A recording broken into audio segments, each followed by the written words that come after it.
असलम का हनीफ दवामी और आप तो देख रहे हैं प्रोग्राम द अवामी शो। नाज़रीन, नादर मक्सी कत्ल केस की तफ्तीश में अहम तरीन पेशरफ्त हुई है। कराची से हमारे नुमाइंदा खसूसी हमराज राही ने इस सिलसिले में एक चौंका देने वाली रिपोर्ट भिजवाई है। उनकी रिपोर्ट के मुताबिक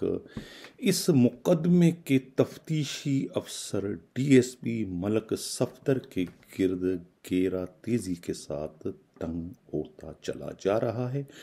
और किसी भी वक्त जो है उनकी गिरफ्तारी इस स्कैंडल में अमल में लाई जा सकती है। जबकि इस स्कैंडल में जो 3 FIR दर्ज की गई थी, उसकी आखिरी FIR 731/2022 को गुज़िश्ता रोज़ जो है वो बिल आखिर C क्लास कर दिया गया, यानी उस FIR को ख़त्म कर दिया गया। अब सवाल ये पैदा होता है कि जब ये FIR 731/2022 खुद मकतूल नादर मक्सी की वालदा शमा बीबी की फरियाद पर, उनकी दरख्वास्त पर जो है वो ये FIR दर्ज की गई थी कि उनके बेटे नादर मक्सी को 2 सितंबर की सुबह जो है पीराबाद पुलिस ने जो है वो घर से अगवा करके बराचकर ले जाकर उन्हें कत्ल कर दिया गया। ये FIR थी। अब सवाल ये पैदा होता है कि जब ये FIR दर्ज हुई थी तो एक ही वाक़े की 2 FIR कानून के मुताबिक दर्ज नहीं की जा सकती। इस 731 की जो FIR इसको दर्ज करने के लिए ज़रूरी था कि जो पहले इसके FIR थी, यानी जिसमें ख़ुद नादर मक्सी की हलाकत को जो है पुलिस मुकाबला ज़ाहिर किया गया था, यानी कि 725/2022 और उनके कब्ज़े से जो असले की बरामदगी ज़ाहिर की गई थी, यानी कि दूसरा मुकदमा 726/2022, उन दोनों मुकदमों को जो है वो B क्लास करना ज़रूरी था। यानी उन दोनों को B क्लास किए बगैर ये तीसरी FIR जो थी, यानी कि 731/2022 का इंदराज मुमकिन नहीं था। लेकिन उस वक्त जो है महज इस मुकदमे को, इस तफ्तीश को, इस स्कैंडल को जो है मुतनाज़ा बनाने के लिए, सबोताज करने के लिए, या फिर इस कत्ल के जो असल जिम्मेवारान थे यानी कि बड़े अफसरान थे, उसको महज बचाने के लिए जो है ये 2 FIR जो हैं वो एक ही वाक़े की दर्ज कर दी गई थी। उस वक्त ये माइंडसेट था कि अगर 2 FIR एक वाक़े की दर्ज कर दी जाए तो उससे जो है मामला जो है ख़ुद ब खुद जो है वो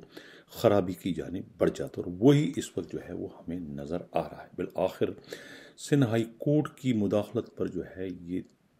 दूसरी जो FIR थी, यानी 731/2022 जो है वो गुज़िश्ता रोज़ जो है वो ख़त्म कर दी गई, और हाई कोर्ट के हुक्म पर ही जो है पुलिस ने जो है इस मुकदमे की तफ्तीश जो है DSP प्लेडी मलक सफदर से वापस ले ली, और अब ये मुकदमा जो है SIU के SSP जो हैं वहाँ के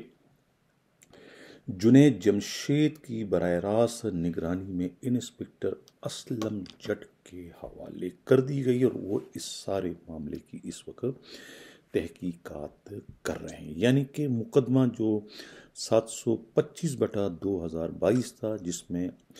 यानी कि पुलिस ने जो है नादर मक्सी की हलाकत को अपना कारनामा ज़ाहिर किया था, एक पुलिस मुकाबला ज़ाहिर किया था, उसी मुकदमे को जो है वो अब कत्ल में तब्दील करने का हुक्म दिया गया है, और इस सिलसिले में हाई कोर्ट के हुक्म पर जो है ये तफ्तीश हो रही है। बल्कि पुलिस को ये कहा गया है कि ये जो पहले ये FIR है उसको वो ठीक करके लाएं कि ये FIR असल में है क्या, ये साबित करें, ये अब फैसला करें कि ये पुलिस मुकाबला है या कि कत्ल है। अब तफ्तीश जो है वो जो SIU है के इंस्पेक्टर हैं असलम जट जो है वो इस सारे मामले की अब तफ्तीश कर रहे हैं। जबकि ये भी इतला मिली है पुलिस ज़राए के से कि खुद जो DSP मलक सफदर हैं वो इस वक्त बहुत परेशान हैं, घबराए हुए हैं, उनके हाथ पाँव इस वक्त फूले हुए नज़र आ रहे हैं, और वो जो हैं खुद पीराबाद थाने के जो ASI है मुमताज़ को प्रेशराइज कर रहे हैं, उन्हें डरा धमका रहे हैं कि जो बयान उन्होंने जो है पहली जो एफआईआर थी यानी पुलिस मुकाबले वाली, वहाँ जो उन्होंने अपना बयान रिकॉर्ड करवाया था उनके पास, अपने उसी बयान पर वो कायम रहे। अगर वो अपने उस बयान पर कायम नहीं रहते हैं तो फिर वो कत्ल केस में गिरफ्तार कर लिए जाएंगे। इस तरीके से उन्हें डरा कर जो है वो खुद को एक तरीके से जो है डीएसपी मलक सफदर जो है वो बचाने की कोशिश इस वक्त कर रहे हैं। और अगर खुद एएसआई मुमताज़ उनकी बातों में आकर वही बयान देते हैं, वो और उनके साथ जो दूसरे 3 कांस्टेबल थे पुलिस मोबाइल में, यानी कि कांस्टेबल मोहसिन, कासिम और आमिर रसूल, वो भी वही बयान देते हैं जो कि उन्होंने वक़ूए वाला दिया था। तो इस तरीके से ये चारों पुलिस वाले जो है उस कत्ल केस में जो है मुलजिम बन जाएंगे, ये कहना है पुलिस के काबिल एतमाद सराय का। अब ये भी मालूम हुआ है कि जो डीएसपी मलक सफदर हैं उनके खिलाफ जो है तफ्तीश बड़ी तेज़ी के साथ आगे बढ़ रही है। ये बात तो अब रोज़ रोशन की तरफ से आया होगी कि इस पूरे स्कैंडल का जो बेड़ा गर्क करने में जो है सबसे बड़ा किरदार जो है वो पुलिस ज़राए का कहना है मुबैन तौर पर खुद डीएसपी मलक सफदर का है। पहले तो ये इतला थी कि वो ये बड़े अफसरों के दबाव में आकर जो है वो ये सब कुछ करा, लेकिन अब मालूम हुआ कि नहीं, इस एक केस की तफ्तीश में उन्होंने मुबैन तौर पर लाखों रुपयों की रिश्वत वसूल की, क्योंकि नियाजी बरादरान से जो है खुद डीएसपी मलक सफदर के भी पुराने मरासिम बताए जाते हैं और वो खुद किसी ज़माने में जो है पीराबाद थाने के एसएचओ की हैसियत से अपने फ़राइज़ सर अंजाम दे चुके हैं। और उनके टेलीफोनिक रब्ते जो है रज़ा खान नियाजी वालों से हैं, जो कि उस मियांवाली कॉलोनी में मंशियात के बड़े अड्डे चलाते हैं। और उनके जो है मकतूल नादर मक्सी से कारोबारी तनाज़ा चल रहा था और इन दोनों ग्रुपों में जो है वो एक दूसरे के लोगों को जो है पहले भी जो है वो फायरिंग करके हलाक कर चुके हैं। तो इनमें एक पुरानी एक अदावत चली आ रही थी, लेकिन अब के बार 2 सितंबर को जो है बाकायदा प्लानिंग से कहते हैं कि 50 लाख रुपए की सुपारी देकर जो है नादर मक्सी को कत्ल करवाया गया और उसके कत्ल को फिर बाज़ाब्ता यानी कि पुलिस मुकाबले का रंग दिया गया। एक कॉम्बिंग ऑपरेशन किया गया, कंटीजेंसी यानी कि प्लान बनाया गया उस वक्त के एसएसपी वेस्ट जो है वो डॉक्टर फ़रूख रज़ा ने। और जिस किस्म का जो प्लान उनका था उसमें बाकायदा ये तहरीर था उनका, जो आखिरी जो जुमले थे वो यही थे कि भाई जहाँ ये ऑपरेशन हो रहा है वहाँ पर जितने भी सीसीटीवी कैमरे उनको डिसकनेक्ट कर दिया जाए। इस किस्म का जो है वो प्लान था। और वो क्या कंटीजेंसी प्लान था, वो क्या कॉम्बिंग ऑपरेशन थी, सिर्फ एक दिखावे के लिए जो है कॉम्बिंग ऑपरेशन थी, लेकिन असल काम जो है वो नादर मक्सी को घर से अगवा करके पराचा कब्रिस्तान में ले जाके उन्हें कत्ल करना था। और कत्ल के बाद उनके कत्ल को जो है पुलिस मुकाबले का रंग दिया गया। अब ये भी मालूम हुआ है कि उसके जो मरकज़ी मुलजिम थे उस पुलिस मुकाबले के, हेड कांस्टेबल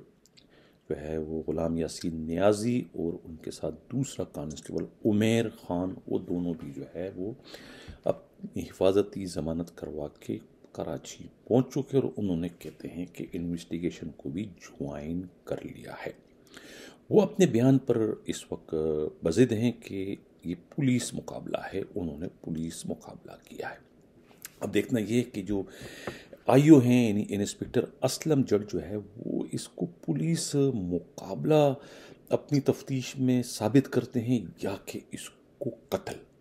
क्योंकि अब डीएसपी मलक सफदर ने जो 731/2022 की तफ्तीश में एक इंस्पेक्टर जो है वो मलक बशीर अहमद खान को पहले ही गिरफ्तार करके जेल भिजवा चुके हैं। और इस मुकदमे में 3 ऐसे पुलिस कांस्टेबलों का उन्होंने 164 का बयान करवाया है जो कि उस वाक़े से उनका कोई ताल्लुक ही नहीं बनता। वो वक़ूए के वक्त वहाँ पर नहीं थे, लेकिन उसके बावजूद महज अपने एक यानी मुकदमे को ख़राब करने के लिए उन्होंने जो है ये 3 कांस्टेबल मुदस्सर हैं और एक जो है वो इस्माइल और इम्तियाज़, इन तीनों को जो है वो 164 का बयान करवा इनको मौके पर दिखाया गया। अब सवाल ये पैदा होता है कि अगर ये मौके वारदात पर मौजूद थे तो फिर इन्हें मुलजिम क्यों नहीं बनाया? इन्हें वादा माफ गवाह क्यों बनाया गया, इनका 164 क्यों करवाया गया। जब ये खुद अपने बयानों में ये कहते हैं कि हमारे सामने जो है ये हेड कांस्टेबल जो है ग़ुलाम यासीन नियाज़ी ने जो है गोलियां मारी पराचा कब्रिस्तान में नादर मक्सी को। तो ये अब केस जो है वो बिल्कुल एक ओपन शट केस है। जब ये स्कैंडल हुआ था, मैं पहले रोज़ से ही, जो हमारा पहला प्रोग्राम था, मैंने ये कहा था कि ये जो स्कैंडल है ये सिंध पुलिस में एक नई तारीख रकम करने का बाइस बनेगा। और जैसे जैसे इसकी तफ्तीश आगे बढ़ती गई और जो है वो पत्ते खुलते गए, और यहाँ तक कि आईजी सिंध ग़ुलाम नबी मेमन को भी जो है वो जबरी छुट्टी पर भिजवा दिया गया था 1 हफ्ते के लिए, जब उन्होंने जो है इस 725/2022 यानी पुलिस मुकाबले के FIR की जो है मुकदमे को चालान करने से मना कर दिया था। क्योंकि वैस पुलिस की जानिब से ये कोशिश थी उनकी कि ये फौरी तौर पर जो है ये पुलिस मुकाबले का चालान कर दिया जाए, ताकि ये मामला कोर्ट में चला जाए और उस तरीके से इसकी मज़ीद जो है कोई तफ्तीश आगे न बढ़ सके और कोई और मुकदमा इसमें दर्ज ना हो सके। लेकिन उनकी वो कोशिश जो है वो खुद उस वक्त मतलब आईजी सिंध ने नाकाम बना दी थी, जिसके नतीजे में उन्हें जो है वो यानी जबरी छुट्टी पर 1 हफ्ते के लिए लंदन भिजवाया गया था। बाद अज़ा जो है ये बड़े अफसरों में एक चपकलिश चलती रही इसी नादर मक्सी कत्ल केस को लेकर, जिसके नतीजे में बाद में जो है नासिर पहले सबसे तो पहले तो ख़ुद वो वेस्ट के SSP जो है डॉक्टर फ़र्रुख रज़ा की तब्दीली कर दी गई, और उसके बाद ख़ुद नासिर आफ्ताब DIG वेस्ट को भी वहाँ से तब्दील कर दिया गया था। और इस तफ्तीश के दौरान जब तफ्तीश हो रही थी, ख़ुद साउथ के उस वक्त के जो DIG थे शर्जील करल के ऑफिस में, तो वहाँ पर कहते हैं कि DIG और SSP दोनों में तलख कलामी हो गई थी, चीख बुखार हो चुकी थी। तो उस वक्त SSP ने कहा था कि मैं कुर्बानी का बकरा नहीं बनूंगा, जो हकाइक है वो हकाइक में मंजर आम पर लाऊंगा कि इस कत्ल में कौन मुलव्विस है और किसके हुक्म से जो है नादर मक्सी को घर से अगवा करके कत्ल किया गया और उसके बाद उसे पुलिस मुकाबले का नाम दिया गया। इतने चौंका देने वाले इंकशाफात जो है वो उस वक्त दौरान तफ्तीश हुए थे। लेकिन बाद में जो है इस पूरी तफ्तीश को जो है वो बड़े अफसरों के ज़रिए जो है मैनेज किया गया था। उस मैनेज करने में जो है मरकज़ी किरदार जो है ख़ुद DSP प्रेडी मलक सफ्दर ने अदा किया था। हैरत की बात है कि ये जो इन्हीं के ASI मुमताज़ हैं और ये जो आमिर रसूल कांस्टेबल है मुमताज़ और मोहसिन हैं और ये कासिम है, ये और इन चारों को जो है ख़ुद 731/2022 में कत्ल में इन्हें मफरूर ज़ाहिर किया गया है। कोर्ट में रिमांड रिपोर्ट जब जमा कराई जाती तो उसमें इन चारों को मफरूर दिखाया जाता, जबकि ये चारों जो है वो पीराबाद थाने में ड्यूटी कर रहे थे। यानी इतना ज़्यादा गलत बयानी से काम जो है मुबैना तौर पर जो है DSP प्रेडी मलक सफ्दर ने लिया, लेकिन उसके बावजूद उनके ख़िलाफ़ कोई कार्रवाई न हो सकी और उन्होंने अपने ख़िलाफ़ कार्रवाई रुकवाने के लिए जो है IG बलूचिस्तान ख़ुद अब्दुल खालिक शेख और DIG नईम शेख से भी जो है IG सिंध ग़ुलाम नबी मेमन को टेलीफोन करवाए, उन्हें जो है प्रेशराइज़ कराने की कोशिश की कि ये DSP मलक सफ्दर के ख़िलाफ़ कोई कार्रवाई न की जाए। लेकिन कहा जाता है कि उन दोनों बड़े अफसरों ने जो है इस मौके पर जो है मलक सफ्दर का जो है वो साथ देने से इनकार कर दिया। उन्होंने उनकी सिफारिश जो है करवाने की कोशिश की, लेकिन कहा जाता है कि उन दोनों ने जो है वो मलक सफ्दर का इस कत्ल केस में जो है वो साथ देने से साफ तौर पर इनकार कर दिया। उन दोनों ने जो है वो ग़ुलाम नबी मेमन को कोई टेलीफोन नहीं किया, कोई सिफारिश नहीं की। यही वजह है कि अब इस वक्त जो है वो ख़ुद जो तफ्तीश हो रही है, तफ्तीश में जो है मलक सफ्दर के ख़िलाफ़ आगे कार्रवाई होती हुई नज़र आ रही है कि उन्होंने जो है इस कत्ल केस के जो अहम तरीन शवाहिद थे उनको जो है जानते बूझने के बावजूद उन्हें जो है वो ज़ाया करने की कोशिश की। यानी उन्हें जो है ख़ुद शमा बीबी जो मकतूल की वालदा, उन्होंने वीडियो तक भिजवाई थी कि जिसमें पुलिस वाले जो है उनके बेटे को घर से मक्सी पहाड़ी से जो है 1 और 2 सितंबर की सुबह को जो है अगवा करके ले जा रहे हैं। यानी वो वीडियो तक उन्होंने रिकॉर्ड पे नहीं लिया, उसको ज़ाया कर दिया गया। अब क्या कहा जा रहा है कि उनके खिलाफ ज़ाब्ता फौजदारी की दफ़ा 201 और 202 के तहत भी कार्रवाई हो रही है। और उसके अलावा पुलिस ये जो है क्या नाम है 55 पुलिस एक्ट के तहत भी कार्रवाई और खुद 5A एंटी करप्शन एक्ट के तहत भी जो है इस DSP मलक सफदर के खिलाफ कार्रवाई होने जा रही है। अब कहा यह भी जा रहा है कि खुद इंस्पेक्टर मलक बशीर जो कि इस वक्त जेल में हैं, एक आध दिन में उनकी रिहाई हो जाएगी, वो भी जो है इन्वेस्टिगेशन टीम को ज्वाइन करना चाहते हैं और वो बहुत कुछ जो है वो DSP प्रेडी मलक सफदर के खिलाफ कहना चाहते हैं, वो अपना बयान रिकॉर्ड करना चाहते हैं। वो बहुत कुछ जो है उनके पास अहम तरीन राज हैं खुद इस केस से मुतालिक। वो जो है वो पुलिस को जो है वो सब कुछ इस बारे में बताना चाहते हैं कि ये वारदात हुई कैसे, इसका जो है मास्टरमाइंड कौन है,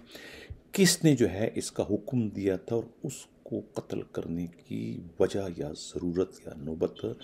डिस्ट्रिक्ट वेस्ट पुलिस को आखिर क्यों पेश आई, और इस एक मकसद के लिए जो है वकूए से 3 रोज़ पहले जो है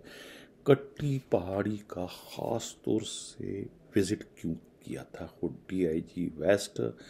SSP वेस्ट और पूरी दूसरी पुलिस की भारी नफरी ने, जिसके बाद जो है वो 2 सितंबर की सुबह को जो है प्राचा कब्रिस्तान में ये अफसोसनाक वाक़या रूनुमा हुआ। नाज़रीन, कल के प्रोग्राम के मैं अगले खबर की जाने बढ़ूँ। जिन लोगों ने अभी तक हमारा चैनल सब्सक्राइब नहीं चाहते हैं कि हक व सदाकत का चैनल सब्सक्राइब भी करें, लाइक भी करें और शेयर भी करें। मुल्क की हालत जो है नाज़रीन बहुत ही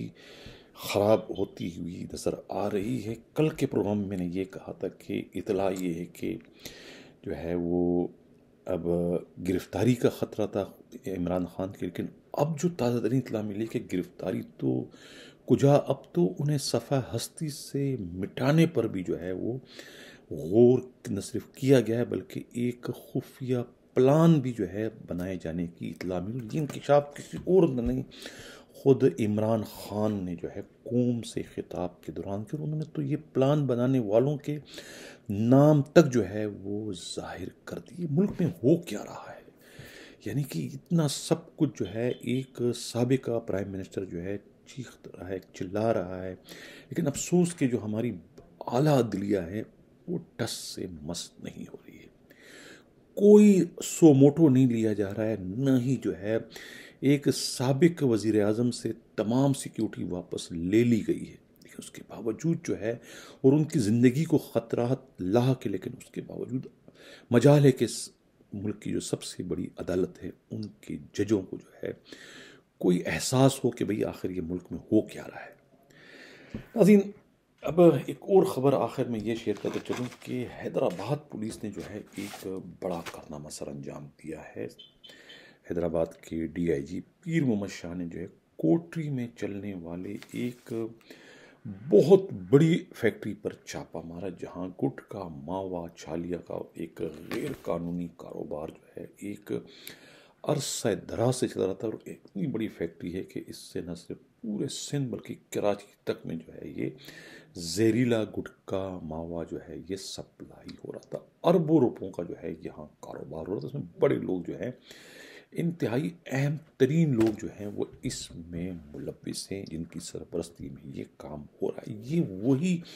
फैक्ट्री है जहाँ जो है कुछ अरसा कबल जो है जब IG कलीम इमाम थे उनके दौर में जो है उनके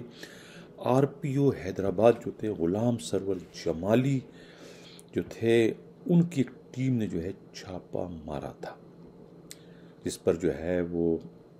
छापा मारने की पादाश में उस वक्त के जो DIG नईम शेख थे उन्होंने जो है उस छापा मार पार्टी के ख़िलाफ़ कार्रवाई की थी, बल्कि उन्हें गिरफ्तार कर लिया था कि बग़ैर किसी SP के परमिशन के ये छापा क्यों मारा गया। और उस पर इतना उस वक्त वावेला मचा था कि